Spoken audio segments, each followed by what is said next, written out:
BPSC शिक्षक भर्ती 2.0 आखिर किन किन स्थितियों में सप्लीमेंट्री रिजल्ट बनता है। इसके पहले टीआरई 1 में सप्लीमेंट्री रिजल्ट जो दिया गया उसका क्या कंडीशन रहा होगा।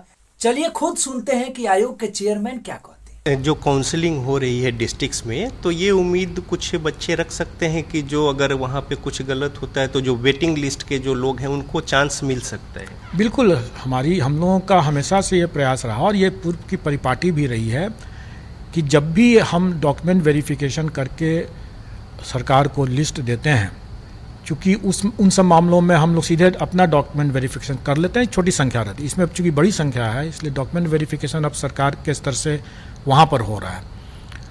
तो जब भी कोई सरकार के समक्ष जब जाता है मामला योगदान के समय और पाया जाता है कि वो गलत है, तो सरकार हमारे पास वापस भेजती है और हम लोग उस पर पूरक अपना सप्लीमेंट्री रिजल्ट देते हैं। और वो हम लोग इस मामले में भी देंगे। अभी हमारी शिक्षा विभाग के साथ वार्तालाप हो चुका है, उनका पत्र भी आ चुका है और हम लोग इस बारे में बहुत स्पष्ट हैं कि जो भी इसमें वैकेंसी क्रिएट होगा डॉक्यूमेंट वेरिफिकेशन के कारण से भी, जो ड्रॉप आउट्स होंगे या जो एक से अधिक जिनका परीक्षा फल मिला हुआ है उसमें भी जो कोई एक ही नौकरी करेंगे, तो जो भी वैकेंसी बचेगा वो सारी वैकेंसियों को जोड़ करके हम लोग उसका सप्लीमेंट्री रिजल्ट देंगे।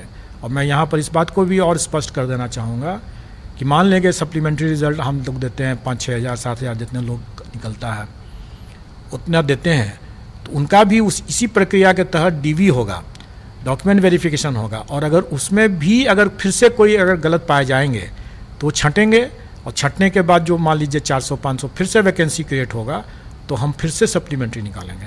कहने का मतलब यह है कि ये प्रक्रिया सतत चलेगा जब तक कि हमें सही तरीके से डॉक्यूमेंट वेरिफिकेशन के बाद सही तरीके से सही लोग जब तक योगदान पूरा नहीं कर लेते हैं तब तक हम लोग सप्लीमेंट्री रिजल्ट निकाल करके उसको भरेंगे।